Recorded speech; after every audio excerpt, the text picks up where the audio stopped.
Good afternoon, guys. Today in our data analytics session, we will do some basic things. The very basic things कि data analytics होता क्या है, हम उसमें क्या करते हैं,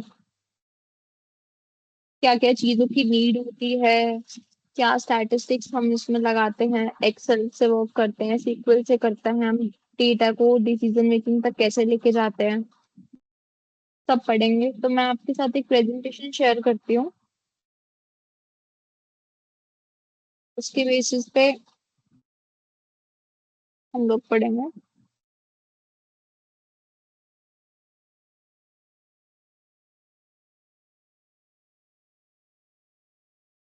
That is introduction to data analytics. Here we go. So without any further delay, start करते हैं। Introduction to data analytics. Data analytics होता क्या है?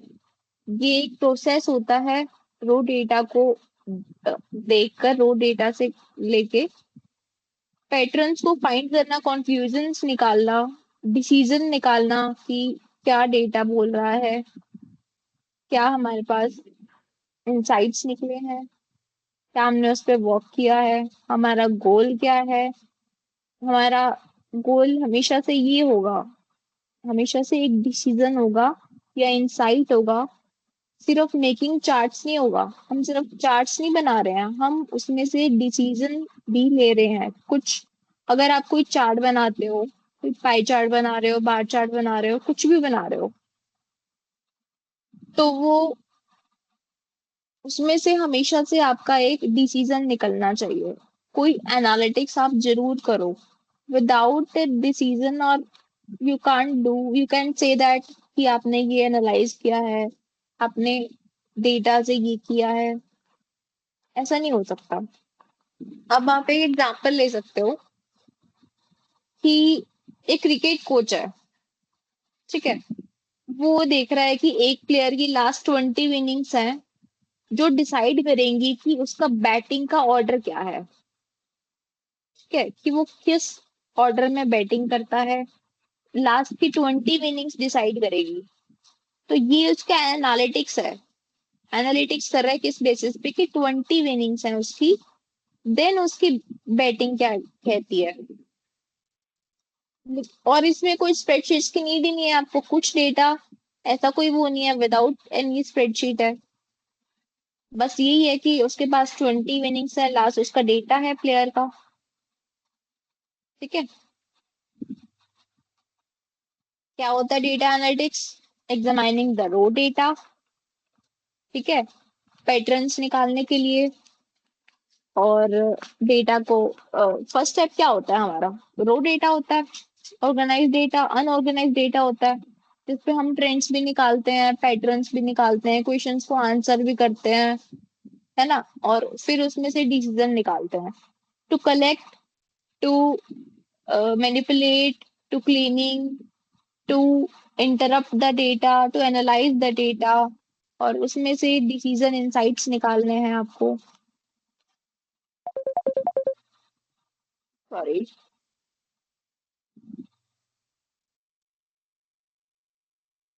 ओके,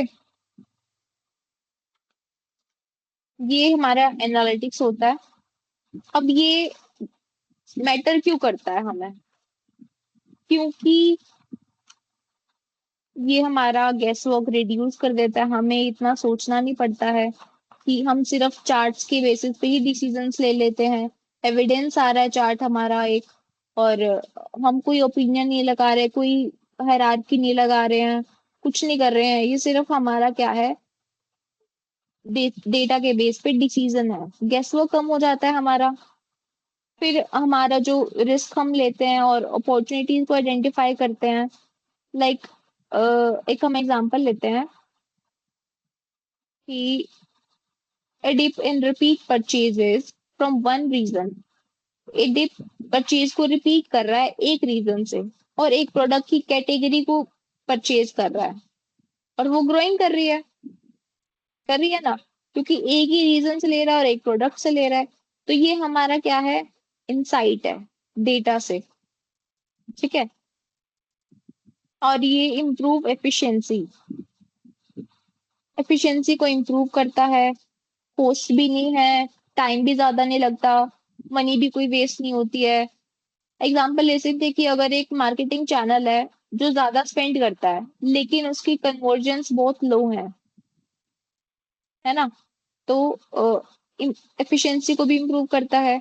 और पर्सनलाइजेशन में क्या होता है कि ये आपको प्रोडक्ट्स भी रिकमेंड कर देता है कि वैल्यू बताता है डेटा के अकॉर्डिंग, कौन सा डेटा अच्छा सॉरी कौन सा प्रोडक्ट अच्छा वर्क करता है।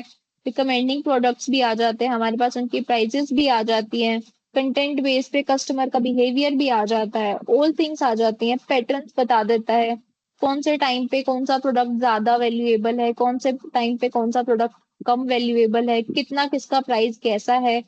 ये सब हम डेटा को एनालाइज करके करते हैं। अब हमें कोई भी ऐसे हम जैसे आजकल काफी सारे एआईज आ चुके हैं, तो हम लोग जैसे शॉपिंग करते हैं सेल्स में से, लाइक अभी फ्लिपकार्ट की कोई सेल चल रही है लेट्स से, तो उसमें कुछ कई बार ऐसी सेल्स होती हैं जो सेल्स में प्राइस तो वही दिखाती है लेकिन सेल में उस प्राइस को बढ़ा के उस पे उतना ही दिखा देती हैं प्राइस की जितना उसका प्राइस होता है। ठीक है, तो हम लोग कुछ ऐसे एआईज भी यूज करते हैं, ऐसे एआईज लगाते हैं कि वो हमें एनालाइज कर देता है अलग अलग ऐप से लेके, लाइक फ्लिपकार्ट से ले लेगा, अमेजन से ले लेगा, शॉपसाई से ले लेगा, और भी हैं, जियो ऐप है हमारा, और भी बहुत सारे ऐप्स हैं। तो ये ऐप्स सब उसका प्राइस एनालाइज करेगा, उसके कंपनीज के कस्टमर्स के रिव्यूज देगा, ये एनालाइज करेगा, एआई अपने आप एनालाइज करेगा। लेकिन डेटा एनालिसिस में हम क्या करते हैं, हम खुद से ही डेटा को लेते हैं और उसको एनालाइज करवाते हैं, डेटा के ट्रेंड्स फाइंड करते हैं बार चार्ट्स के थ्रू, और भी बहुत चार्ट्स होते हैं जिसके थ्रू हमें पता चलता है। सो हमारे पास 4 टाइप्स के एनालिसिस होते हैं। कौन कौन से types? Descriptive, diagnostic, predictive and prescriptive. Descriptive क्या होता है? डिस्क्रिप्टिव मतलब जो पूरा डिस्क्रिप्शन से दे रखा हो कि क्या हो रहा है। कैसे? एक और एग्जांपल लेते हैं। एक फूड डिलीवरी ऐप है, ठीक है, और वो फुलफिल करता है 12,000 के ऑर्डर्स। उसने लास्ट वीक सेम एक ओरिजन में 12,000 के ऑर्डर्स कंप्लीट करे हैं। तो डिस्क्रिप्टिव दे रहा है ये कि 12,000 के ऑर्डर उसने कंप्लीट करे हैं। और डायग्नोस क्या कर रहा है कि वाई डिड इट हैपन, कि ऑर्डर्स जो हैं वो ड्रॉप हुए हैं 15% से। क्यों हुए हैं? क्योंकि वो लोकलाइज वेदर डिले था, कॉजिंग लॉन्गर डिलीवरी टाइम्स, क्योंकि डिलीवरी बहुत टाइम ले रही थी डिलीवर करने में वेदर इशू की वजह से, इसीलिए 50% ऑर्डर्स जो हमारे ड्रॉप हो गए, कम हो गए। ओके, तो ये हमने डायग्नोज किया है। डिस्क्रिप्टिव क्या था कि टोटल हमने पिछले हफ्ते 12,000 ऑर्डर्स कंप्लीट करे हैं। डायग्नोज क्या किया हमने, क्या निकाला इसमें से कि 15% हमारे कम हुए हैं, ऑर्डर्स हमारे ड्रॉप हुए हैं। नेक्स्ट हमने क्या किया, प्रिडिक्ट किया कि क्या हो सकता था, what is likely to happen. Orders are projected to rise by 20% next weekend due to the upcoming festival events, कि जो ऑर्डर्स थे वो प्रोजेक्टेड टू राइज बाय 20, वो 20% से राइज होने थे नेक्स्ट वीकेंड, लेकिन फेस्टिवल इवेंट्स आने की वजह से वो नहीं हुए। और वी कैन से कि ऑर्डर्स जो थे वो 20% से राइज होने थे नेक्स्ट वीकेंड, क्योंकि फेस्टिवल आ रहा था। देन हमने ये प्रेडिक्ट किया था। फिर हमने किया प्रिस्क्रिप्टिव क्या होता है। प्रिस्क्रिप्टिव होता है व्हाट शुड वी डू, हमें क्या करना चाहिए उसके लिए, कि on board 30 extra delivery partners हैं in the target city prior to the festival weekend kick off. Target city में हमारे पास 30 डिलीवरी पार्टनर्स एक्स्ट्रा बचे हैं। ठीक है, तो हमें क्या करना चाहिए, उन डिलीवरी पार्टनर्स को कहाँ यूज करना चाहिए, उनसे क्या करवाना चाहिए। हमारे पास ऑर्डर ही नहीं है फेस्टिवल की वजह से। फेस्टिवल आ गया है तो राइज होना था बट नहीं हुआ है, तो अब हम क्या करें, हमारे पास 30 डिलीवरी पार्टनर्स एक्स्ट्रा बचे हैं। तो ये एक प्रॉब्लम हो गई किसकी, फूड डिलीवरी ऐप की। हमारा ये ब्लिंकिट ले सकते हो, जेप्टो ले सकते हो, बहुत सारे एप्स हैं, food delivery apps, Swiggy Zomato, बहुत सारे। तो डिस्क्रिप्टिव समझ आ गया कि क्या होता है, डायग्नोस में क्या करते हैं, प्रिडिक्ट क्या करते हैं हम लोग, और प्रिस्क्रिप्टिव क्या होता है। फोर टाइप्स के एनालिसिस होते हैं। ठीक है। अब आता है डेटा के टाइप्स क्या होते हैं। डेटा के टाइप्स होते हैं, टू टाइप्स होते हैं, स्ट्रक्चर्ड डेटा और अनस्ट्रक्चर्ड डेटा। लाइक स्ट्रक्चर के उस पे भी वो होते हैं by basis of structures and by basis of nature. Structure के उससे क्या होता है, स्ट्रक्चर में पहले तो हमारा आता है स्ट्रक्चर डेटा। स्ट्रक्चर डेटा क्या होता है, जो रोज और कॉलम्स में दे रखा होता है, बिल्कुल स्ट्रक्चर है, वो फिट कर रहा है टू स्प्रेडशीट्स के बीच में या कोई डेटा सेट्स के बीच में, डेटाबेस है। और तो हम उसका एक एग्जांपल लेते हैं, जैसे हमारे पास एक सेल्स टेबल है, ठीक है, जिसमें हमारे पास ऑर्डर आईडी दे रखी है, उसका डेट दे रखी है, उसकी अमाउंट दे रखी है, उसका नंबर दे रखा है। तो ये सब स्ट्रक्चर डेटा है कि रोज में और कॉलम्स में हमारे पास जो डेटा है वो सारा ऑर्गेनाइज है, और ये हमारा स्प्रेडशीट्स में या डेटा सेट्स में, डेटाबेस में फिट हो रखा है अच्छे से। एग्जाम्पल मैंने आपको बता दिया, आप सेल्स का ले सकते हो, कुछ भी ले सकते हो, एम्प्लॉय की वैल्यूज हो सकती है उसमें, कुछ भी हो सकते हैं। फिर हम आते हैं अनस्ट्रक्चर्ड डेटा क्या होता है, जिसमें कोई भी फॉर्मेट डिफाइन नहीं है, कुछ समझ नहीं आ रहा है कोई फॉर्मेट है या नहीं है, कुछ भी नहीं है, अनस्ट्रक्चर्ड है। अब टेक्स्ट, ये टेक्स्ट है हमारा, ये कोई स्ट्रक्चर्ड टेक्स्ट नहीं है, ये बिल्कुल अनस्ट्रक्चर्ड टेक्स्ट है, टेक्स्ट है। इमेज भी अनस्ट्रक्चर्ड होती है, audio video, social media post हो गई, पीडीएफ्स हो गए हमारे, वर्ड की फाइल हो गई, पीपीटीज हैं, ये सब अनस्ट्रक्चर्ड में आता है। फिर आता है सेमी स्ट्रक्चर्ड क्या होता है। सेमी सेमी स्ट्रक्चर्ड में क्या होता है, कुछ ऑर्गेनाइजेशन स्ट्रक्चर होता है, लेकिन ये टेबुलर नहीं होता, ये टेबुलर की फॉर्म में नहीं होता।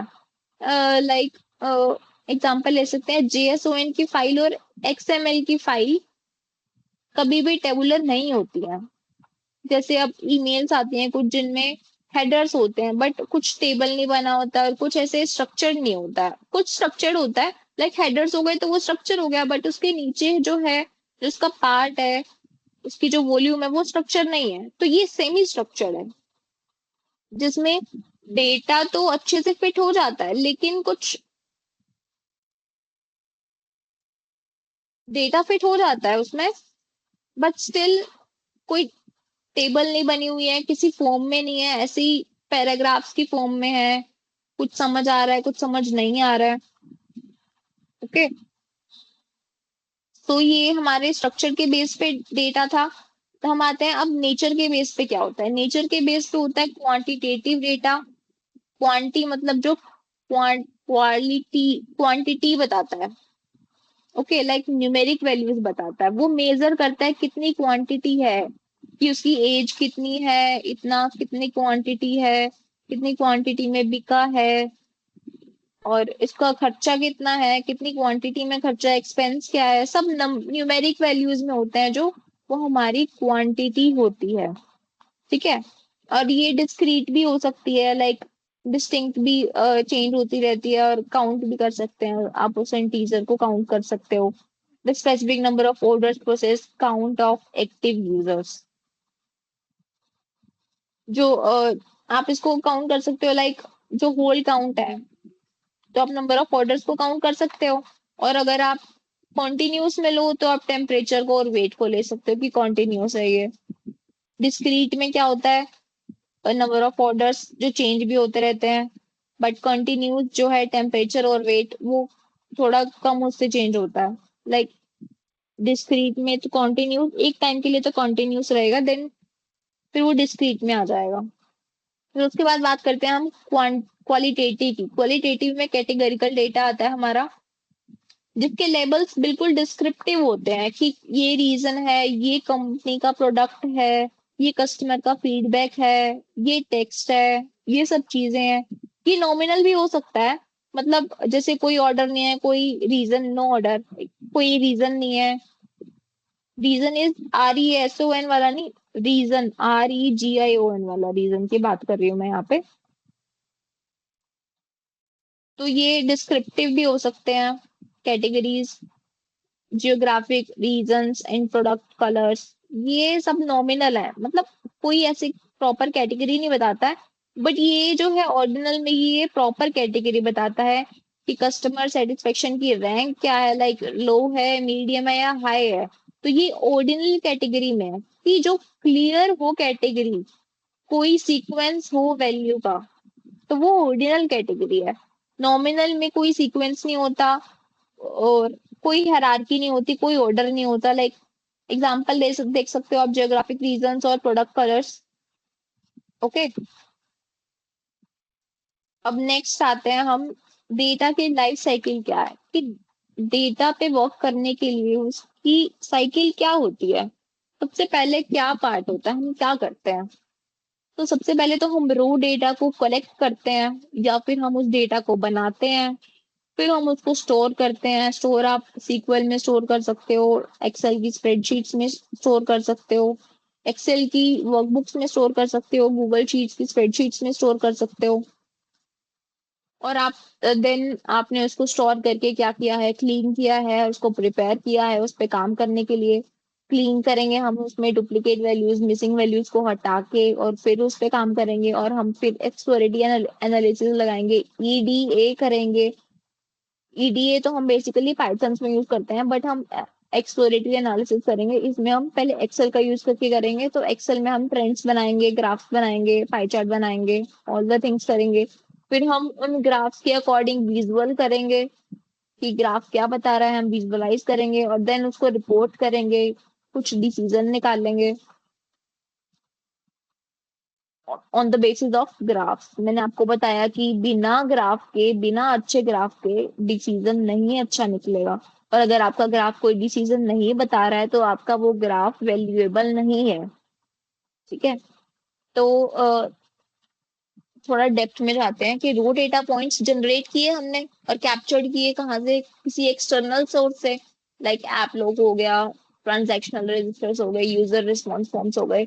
आप लोग डेटा कहीं से भी ले सकते हो, कैगल से ले सकते हो, हैकर से ले सकते हो, बहुत सारी वेबसाइट्स हैं, WHO वेबसाइट से आप अपना डेटा ले सकते हो, या फिर अपना, अगर आप एग्जाम्पल सैंपल डेटा पे वर्क कर रहे हो तो आप डेटा को खुद से बना भी सकते हो और उसको स्टोर कर सकते हो। स्टोर के लिए आपको स्ट्रक्चर्ड फाइल्स में स्टोर करना है, उसको रिलेशनल डेटाबेस में करना है, इसी में भी कर सकते हो। और सिंपल स्प्रेडशीट से आप सीक्वल में भी मूव कर सकते हो। लाइक अगर आपके पास एक्सेल की शीट है और आपको उसको डेटा को सीक्वल में इंपोर्ट करना है तो वो भी आप कर सकते हो, उसका अलग से डेटाबेस बना सकते हो। देन उसके बाद पॉइंट आता है हमारा क्लीनिंग और प्रिपरेशन। डेटा को क्लीनिंग करेंगे और उसको आगे काम के लिए प्रिपेयर करेंगे। अगर आपके डेटा में मिसिंग वैल्यूज होंगी, मतलब कोई रो नहीं है, कोई रो खाली है या कोई कॉलम खाली है, तो ग्राफ, अगर आप पिवट चार्ट बनाओगे या कोई भी ग्राफ बनाते हो तो वो आपके डेटा को अच्छे से एनालाइज नहीं कर पाएगा क्योंकि आपकी रो ब्लैंक है। या फिर अगर आपके पास कोई वैल्यू ऐसी है जो डुप्लीकेट वैल्यू है, जो डबल डबल वैल्यू दिखा रखी है, तो वो आपके डेटा को एरर डेटा लेगा, वो आपको आउटलायर वैल्यूज देगा, आउटलायर वैल्यूज दिखाएगा, तो उससे आप कोई अच्छा सा डिसीजन नहीं ले पाओगे। इसीलिए cleaning and preparation most important part होता है डेटा का। देन आप उसको एनालाइज करोगे, कैसे करोगे, क्वेरी लगाओगे, उसको क्लीन डेटा को क्लीन डेटा करोगे पहले तो, फिर उसमें रिलेशंस निकालोगे कि क्या कोई रिलेशंस है या नहीं है, पॉजिटिव रिलेशन है, नेगेटिव है या परफेक्ट कोरिलेशन है। हिडन पैटर्न्स को फाइंड करोगे, यूटिलाइज करोगे सीक्वल का, एक्सेल की पिवट टेबल्स बनाओगे और पाइथन की स्क्रिप्ट्स लिखोगे। ठीक है, देन हम विजुअलाइजेशन और रिपोर्टिंग करेंगे। कैसे, कि packaging complex statistical result into scannable graphic dashboards for cross departmental alignment. ठीक है, विजुअलाइज करेंगे कैसे, स्टैटिस्टिकल रिजल्ट निकाल के डैशबोर्ड्स बनाएंगे हम लोग। डैशबोर्ड से पता चलेगा कि आपका क्या विजुअलाइजेशन आया है, क्या आप रिपोर्ट करते हो उसको। फिर आप उसको डिसीजन लोगे, बिजनेस डिसीजन, जो कंपनीज डिसीजन लेती हैं on the basis of graphs and all, कि क्या डेटा हमारा बताता है हम क्या काम कर रहे हैं, अब तक हम कहाँ पहुंचे हैं, क्या हमारे पास प्लस है, क्या नेगेटिव है, कहाँ पे हम प्रॉफिट पे हैं, हम कस्टमर्स को टारगेट कर पा रहे हैं, नहीं कर पा रहे हैं। तो ये सब कंपनीज डिसीजन लेती हैं on the basis of this life cycle, this data cycle. अगर आप इनमें से एक भी स्टेप अच्छे से नहीं करते हो तो आपका डेटा या फिर आपका कह सकते हो जो इनसाइट्स आती हैं डेटा से वो बिल्कुल भी वैल्यूएबल नहीं होती हैं, कंपनीज उन चीज को कैप्चर नहीं करती हैं। अगेन मैं आपको बोल रही हूँ कि अगर आपका चार्ट कुछ भी वैल्यू नहीं देता है, कुछ भी नहीं दिखा रहा है कि कितना अप डाउन है, कितने परसेंटेज से डाउन है, कितनी वैल्यू गिरी है, कितना क्या है, तो आप उससे इंसाइट्स नहीं निकाल सकते हो। नेक्स्ट आता है बिजनेस फंक्शंस में एनालिटिक्स कैसे करते हैं हम लोग। कि बिजनेस फंक्शंस में एनालिटिक्स का रोल क्या है, सेल्स और मार्केटिंग में क्या है। कि पहले तो मार्केटिंग में क्या होता है कि कैंपेन की परफॉर्मेंस देखते हैं, कस्टमर का सेगमेंटेशन देखते हैं कि कहाँ कहाँ से कस्टमर आ रहा है हमारे पास, कौन से रीजन में रहता है, कितनी एज का है, क्या मेल है फीमेल है। देन हम सेल्स में क्या करते हैं, फोरकास्ट करते हैं कि इतनी सेल्स हमारी बढ़ सकती है या इतनी सेल्स हमारी गिरेगी। हम एनालिसिस डेटा पाइपलाइंस यूज करते हैं और टेरिटरी परफॉर्मेंस में भी होता है। फिर आता है ऑपरेशंस और फाइनेंस में इसका क्या यूज है। ऑपरेशंस में सप्लाई चेन एफिशिएंट हो जाता है ग्लोबल के लिए, और वेयर हाउस में ऑप्टिमाइज करने के लिए, और फाइनेंस में हमारा बजटिंग में होता है, फ्रॉड डिटेक्शन और कोस्ट एनालिसिस में हम एनालिटिक्स को यूज करते हैं कि फाइनेंस में हमारा कितना बजट सब देखना है, कंपनी का क्या बजट है एम्प्लॉयज को सैलरी देने का, और ये भी कह सकते हो जो अगर वो कोई प्रोडक्ट बेस्ड कंपनी है तो प्रोडक्ट बनाती है तो उसका क्या बजट है, और कुछ फ्रॉड डिटेक्ट करना है, कुछ ग्लिच ना आ जाए, कुछ बग्स ना हो उसमें, उसको क्लियर करने के लिए, पोस्ट को एनालाइज करने के लिए भी करते हैं हम लोग। नेक्स्ट हम एचआर और टैलेंट स्ट्रेटजी। एचआर में क्या होता है, एट्रीब्यूशन प्रिडिक्शन और हायरिंग फनल एनालिसिस में भी यूज करते हैं। अब देख सकते हो आप एचआर राउंड्स के लिए, और यू कैन से कि जब भी हम अपने रिज्यूमे के अकॉर्डिंग कंपनीज में अप्लाई करते हैं तो उसमें भी वो एनालिसिस करते हैं, रिज्यूमे को शॉर्टलिस्ट करते हैं ऑन द बेसिस ऑफ कि जो भी उनके जॉब डिस्क्रिप्शन में जो भी थिंग्स दे रखी होती है, जो भी रिस्पॉन्सिबिलिटीज होती हैं, अगर वो हमारे रिज्यूमे में है तो फिर हमारा रिज्यूमे शॉर्टलिस्ट हो जाता है। तो एचआर जो है वो इन डेटा को एनालिसिस करती है, डेटा को एनालाइज करती है on the basis of resume, है ना। तो और भी थिंग्स होती है जैसे एचआर प्रिडिक्ट कर लेती है हायरिंग फनल। ठीक है, ओके देन हम इसी के बेसिस पे क्विज लेते हैं, जो भी क्वेश्चंस थे उसी बेसिस पे क्विज लेती हूँ अभी मैं। जैसे फर्स्ट क्वेश्चन है हमारे पास, डेटा एनालिटिक्स को डिफाइन करना है इन योर ओन वर्ड्स, तो कैसे करेंगे। Data analysis is the process of exploring raw unorganized data to find trends or to support trends, and कुछ क्वेश्चंस को आंसर करता है। The ultimate goal is to turn numbers into smart, actionable decisions rather than just creating pretty charts. Okay, data analytics क्या करता है, questions complete हो गया हमारा। नेक्स्ट है हमारे पास एग्जांपल देना है डायग्नोस्टिक, प्रिडिक्टिव और प्रिस्क्रिप्टिव एनालिसिस का। तो डायग्नोज में क्या कर सकते हैं हम, Hmm, मैंने आपको अभी फूड डिलीवरी ऐप का एग्जांपल दिया था जिसमें पूरा था, कुछ और एग्जांपल लेते हैं।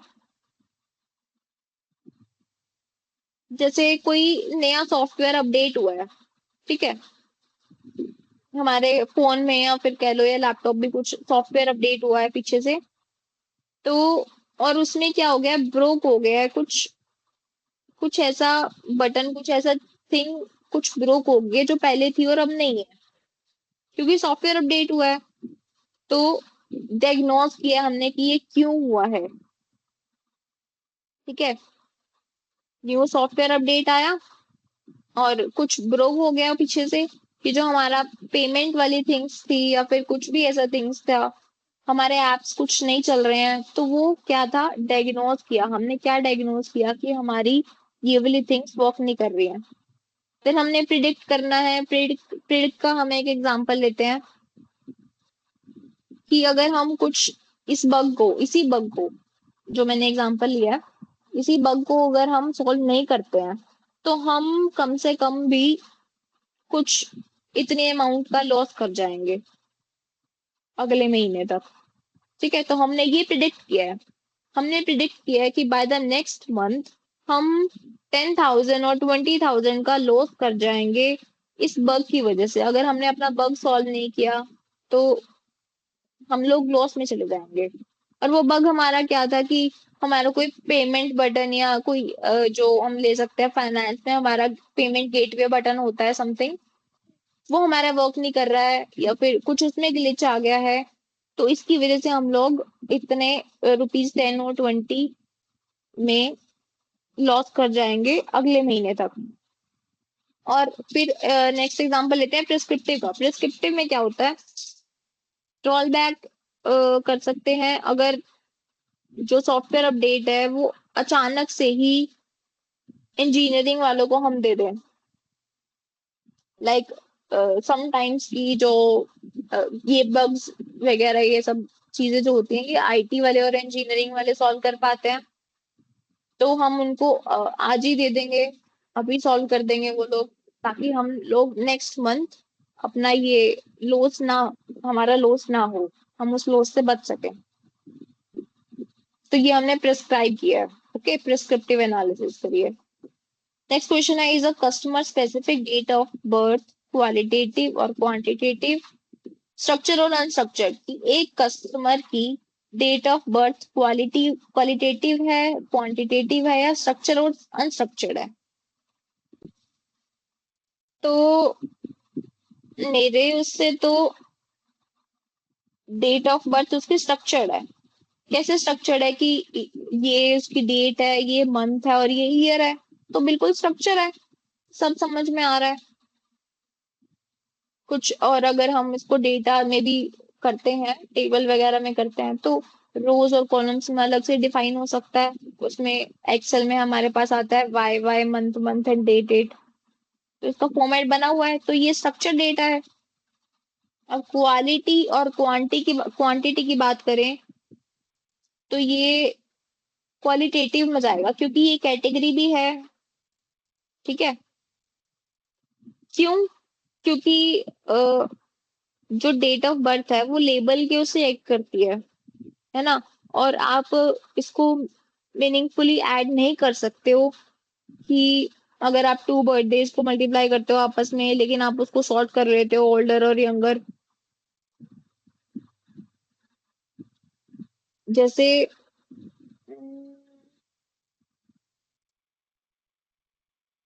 हाँ, आप दो पर्सन्स के बर्थडेज को एक साथ ऐड और मल्टीप्लाई नहीं कर सकते हो आपस में, लेकिन आप उसको सॉर्ट कर सकते हो कि ओल्डर है या यंगर है।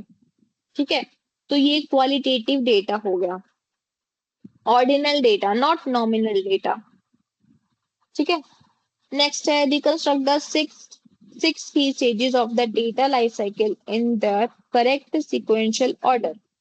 वही सिक्स स्टेजेस थी डेटा डेटा की, सिक्वेंशियल ऑर्डर में करना है हमने। और जो सिक्स स्टेजेस थी अगर वो हम सिक्वेंशियल ऑर्डर में नहीं करेंगे तो हम लोग कुछ ना कुछ स्किप कर देंगे, जिससे हम लोग डिसीजन नहीं ले पाएंगे। सबसे फर्स्ट तो था कि हमने डेटा को कलेक्ट या जनरेट करना है, स्टोरेज करना है, उसको क्लीन करेंगे, फिर एनालाइज करेंगे, विजुअलाइज करेंगे, देन हम बिजनेस डिसीजन लेंगे या फिर कोई डिसीजन लेंगे। ठीक है, अब नेक्स्ट क्वेश्चन हमारे पास है, हाईलाइट करेंगे raw data analytics can resolve inefficiencies within customer service funnels। हमने देखना है कि डेटा कि कैसे डेटा एनालाइज करते हैं हम कस्टमर सर्विस पैनल में। कस्टमर सर्विस पैनल के लिए क्या कस्टमर सपोर्ट होता है ना? तो उसमें हम कैसे करेंगे? तो इसको एक एग्जांपल से समझते हैं।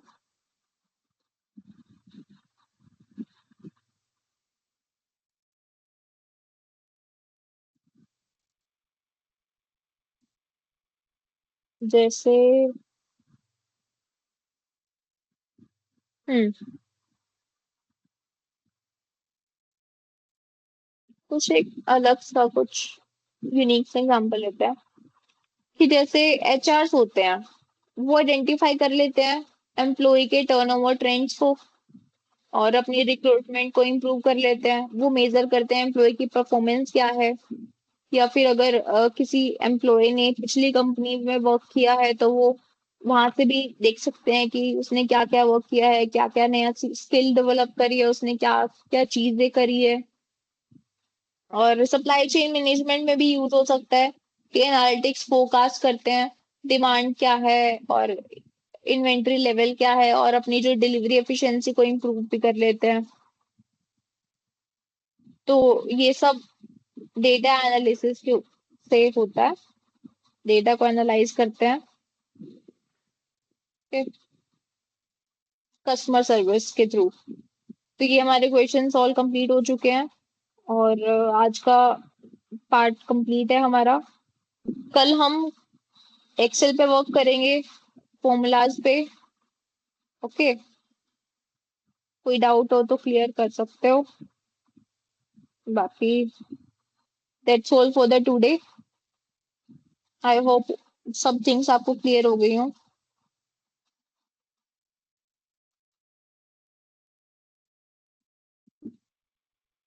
Thank you for the